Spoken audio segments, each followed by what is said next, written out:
गांव जहां रात बोलती थी। गांव का नाम धर्मपुर था। दिन में यह गांव सामान्य लगता था। खेत, मंदिर, चाय की टपरी। पर जैसे ही रात होती, गांव की आवाज बंद हो जाती थी।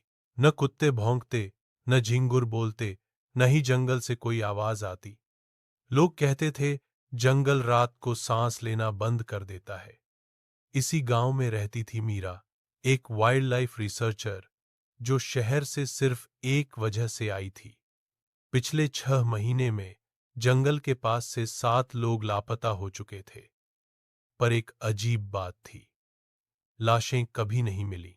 मीरा जब पहली बार जंगल के अंदर गई, उसे महसूस हुआ जैसे कोई उसे देख रहा हो। और तब उसने देखा एक काला भेड़िया, बिल्कुल शांत, बिल्कुल सीधा उसकी आंखों में देखते हुए। न गुर्राया, न भागा, सिर्फ देखता रहा। और उसकी आंखों में था गुस्सा नहीं, चेतावनी। गांव के लोग चिल्लाए, यही है खूनी जानवर। पर मीरा का मन मान ही नहीं रहा था। उस रात जंगल के पास एक और आदमी गायब हो गया। इस बार जमीन पर खून था, पर लाश भी नहीं। मीरा ने नोटिस किया, हर बार जब कोई लापता होता, भेड़िया गांव के पास दिखता ही नहीं था। उसने जंगल में कैमरा लगाया। फुटेज में जो दिखा, वह सब कुछ बदल देने वाला था। भेड़िया आदमी पर हमला नहीं कर रहा था। वह उसे जंगल के अंदर घसीट रहा था, जैसे किसी चीज से बचा रहा हो। मीरा का हाथ कांप गया। यह मार नहीं रहा, यह ले जा रहा है। पर क्यों? उस रात मीरा को सपना आया, जंगल में एक आवाज, खून हम नहीं बहाते, हम छुपाते हैं। मीरा ने गांव के पुराने कागजात पढ़े। सच सामने आया, 20 साल पहले धर्मपुर जंगल के नीचे इलीगल केमिकल डंपिंग हुई थी। गांव के कुछ लोग पैसों के लिए चुप रहे। अब वो केमिकल्स जमीन से बाहर आ रहे थे। जो भी जंगल के उस हिस्से में जाता, जिंदा नहीं रहता। और भेड़िया, वह जंगल का प्रहरी था, जो लोगों को जबरदस्ती उस जहरीली जगह से दूर ले जाता। पर कुछ लोग बच नहीं पाते, और गांव वाले उसका इल्जाम जानवर पर डालते रहे। मीरा ने सबको बताना चाहा, पर तब तक गांव के नेता ने हुक्म दे दिया, आज रात भेड़िया मारा जाएगा। भेड़िया जंगल के बीच अकेला खड़ा था, और मीरा उसके सामने। बंदूक की आवाज गूंज उठी। मीरा ने भेड़िए के सामने खुद को खड़ा कर दिया। इसे गोली मारी तो जंगल चुप नहीं रहेगा। उसी पल जमीन कांप उठी।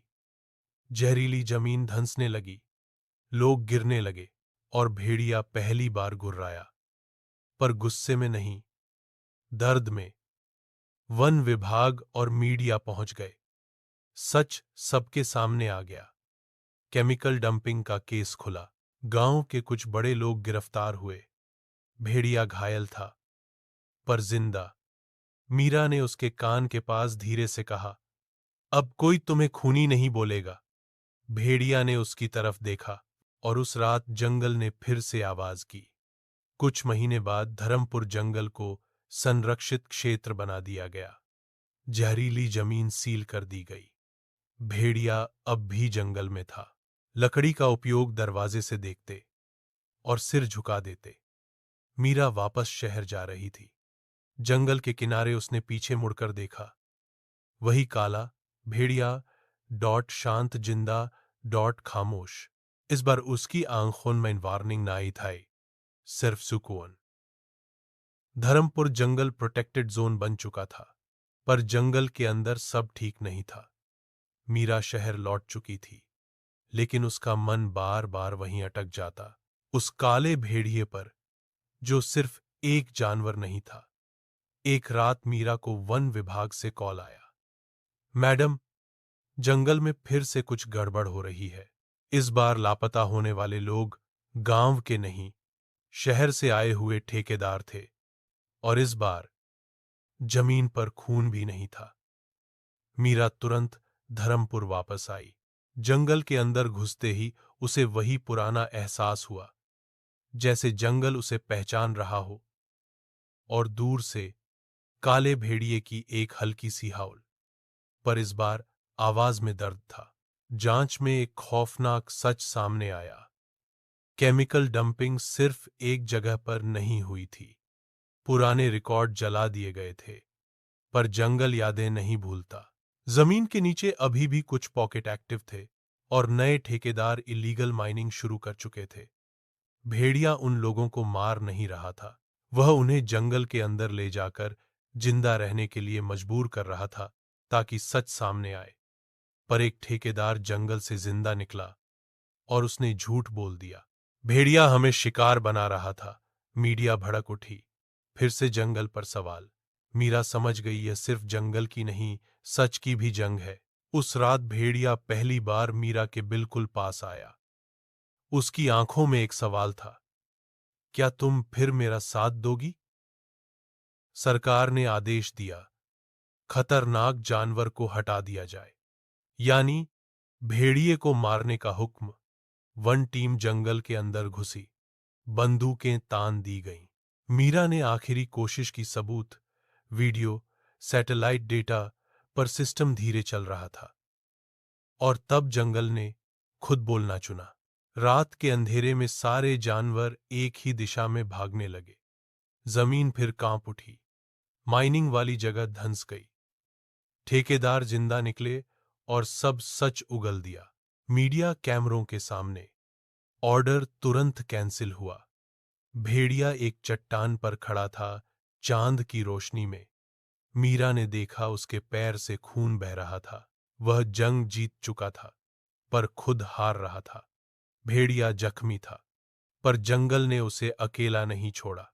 वन पशु चिकित्सकों ने महीनों उसका इलाज किया। पूरा जंगल जैसे उसके साथ सांस ले रहा था। आज धरमपुर जंगल इंटरनेशनल वाइल्ड लाइफ रिजर्व बन चुका है। माइनिंग, डंपिंग, सब बंद। मीरा परमानेंटली वहीं सेटल हो गई। और एक सुबह जंगल के किनारे दो छोटे भेड़िए खेलते हुए दिखे।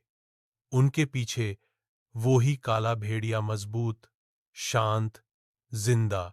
मीरा की आंखों में आंसू आ गए। वह समझ गई रक्षक कभी नहीं मरते, वे केवल जिम्मेदारी आगे बढ़ा देते हैं। और जब रात होती है, धरमपुर जंगल अब चुप नहीं होता। झिंगुर बोलते हैं, हवा गाती है, और दूर से एक हाउल आती है। चेतावनी नहीं, जिंदगी की निशानी।